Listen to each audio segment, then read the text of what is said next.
School is too easy. I guess you've heard more or less that Chinese parents attach great importance to their children's academic performance and the cultivation of various talents. For example, Battle Hymn of the Tiger Mother, published in 2011, tells the story of how a very strict Chinese American mother raised two successful daughters. Why do Chinese parents have such a tradition? We will talk about that in this episode.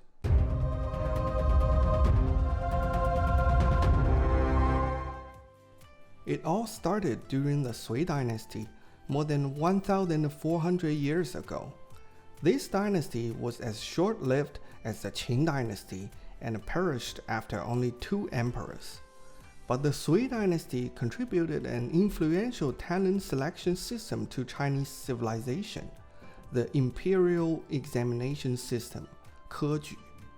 Since the system was invented, it was improved tremendously in the Tang Dynasty and the Song Dynasty and gradually became an important system for the emperors to select talents, which had a profound impact on the development of Chinese civilization. It was not until 1906 that the Imperial Examination System was completely abolished because it was out of date. So how did the Imperial Examination System select talents? Simply put, the government requested the candidates to answer questions about different subjects, and the examiners would grade the answers from each candidate. In the end, the top candidates would be selected as the reserve force of government officials. When there were vacancies in the national institutions, those candidates would be appointed as officials. So what were tested in the exams? For example, one of the exams was called the Presented Scholar Exam, 进士科, which tested the candidates in national affairs and policies. The candidates needed to have sufficient understanding of the country and the society to come up with a good answer. The classicist exam, 明经科, tested the candidates in their memorization and understanding of all kinds of ancient classic books at that time. There were also exams testing the candidates in law, writing, arithmetic, and so on. However, these exams were all abolished over time, and only the Presented Scholar Exam was kept in the end. And the modified Presented Scholar Exam not only tested the candidates in their understanding of the society, the country, and the national policies, but also tested the candidates in their ability to write poetry. In addition, during the reign of Empress Wu Zetian in the Tang Dynasty, martial arts exams were held to select military talents. The invention of the Imperial Examination System gave the underclass a way to rise. The powerless could become national officials through the Imperial Examination System and change their destinies. For example, an illiterate farmer in ancient times would be able to save a lot of surplus grain if he worked hard, lived frugally, and had not suffered natural disasters for many years. He could use the surplus grain to pay the tuition for his son to learn to read and write in school. If he could continue supporting the education of his son, and his son was smart and diligent, then his son would most likely be able to get a position in the government through the Imperial Examination System. Their family's destiny would be changed. Even if his son was mediocre or wasn't lucky enough to pass the exams, it still didn't matter, because his son had already become an educated person. His grandson would have an educated father and would have a greater chance of changing his destiny by passing the exams. The Imperial Examination System gave ordinary people the hope of changing their destinies and was a great help to maintaining social stabilities. The emperors could also recruit a lot of talents through this system, which could prevent the various important government positions from being held by certain families for a long time, threatening the emperor's rule. In the Song Dynasty, where civil officers were valued more than military officers, scholars and students gradually became social idols. Many examples of poor students studying hard have been passed down to this day. For example, Fan Zhongyan, a famous minister in the Song Dynasty, lived in poverty when he was young. During that time, he made a bowl of porridge every morning. After the porridge cooled down, he divided it into 4 portions and ate 2 portions in the morning and 2 portions in the evening with pickles. He also refused the good meals offered by other people, saying, "If I eat the good meals, I can't accept porridge with pickles anymore." Many other famous ministers in history also came from poor families, and they became ministers through the Imperial Examination System, such as Han Yu and Bai Juyi in the Tang Dynasty, Wang Anshi, Sima Guang, and Ouyang Xiu in the Song Dynasty, etc. After 1,300 years of development, the Imperial Examination System created the examination culture, which has been deeply rooted in the hearts of the people. It has even gradually become the consensus of the Chinese people to study well and become an official. To this day, China's National College Entrance Examination, Gaokao, and the Government Civil Service Examination are still life-changing exams.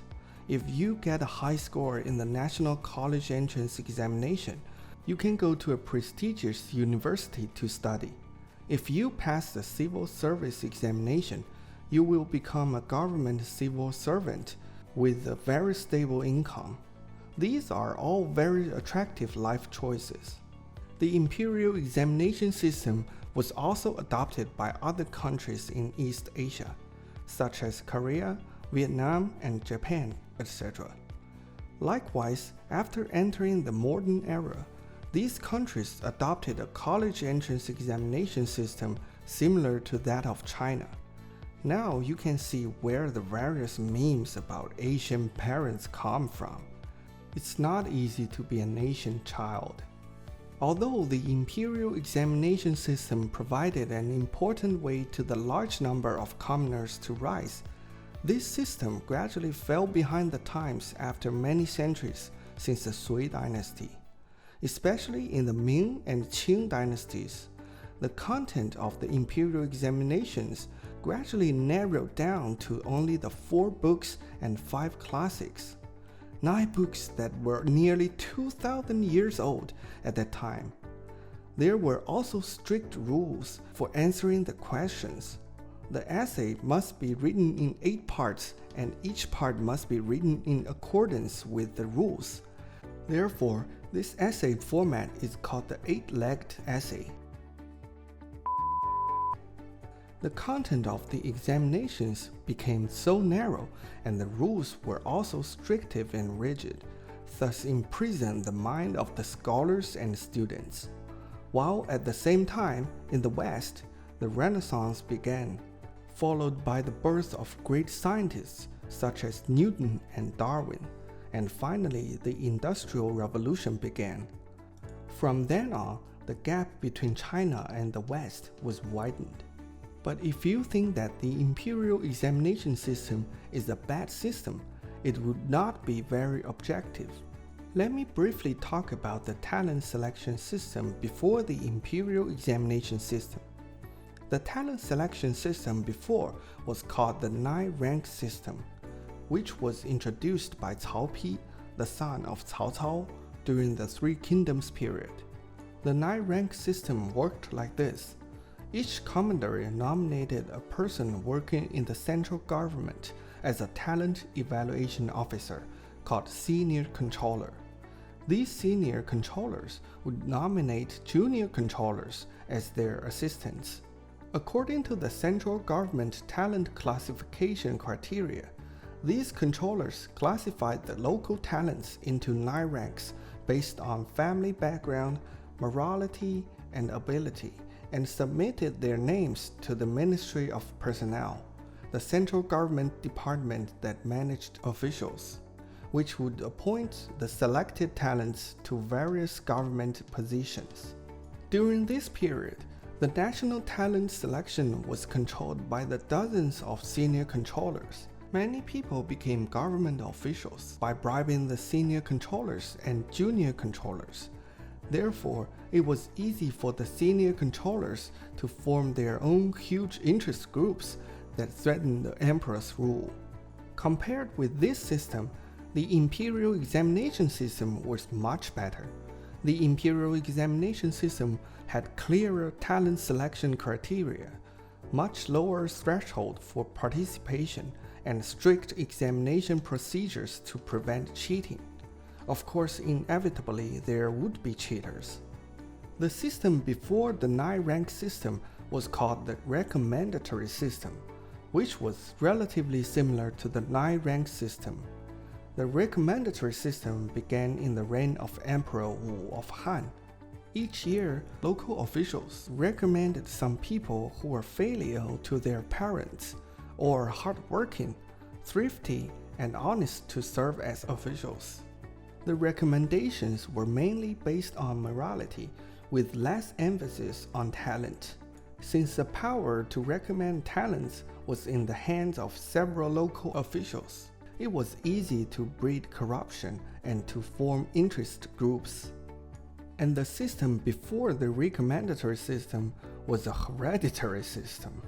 So when we look at it this way, we will find that although the Imperial Examination System was far from perfect, it was much more advanced than the previous systems. Therefore, it lasted the longest and had the greatest influence. In fact, in the populous and competitive countries of East Asia, examination is the best way to balance cost and efficiency in talent selection. Although we all know that it is far from perfect to determine a person's destiny by one exam or several exams, but human society is like this, and we can only find a balance among the imperfections. In this episode, I just briefly talked about the various talent selection systems in ancient China. In the future, I will tell you some interesting or bloody and cruel stories about the Imperial Examination System, so that you can have a deeper understanding of this system.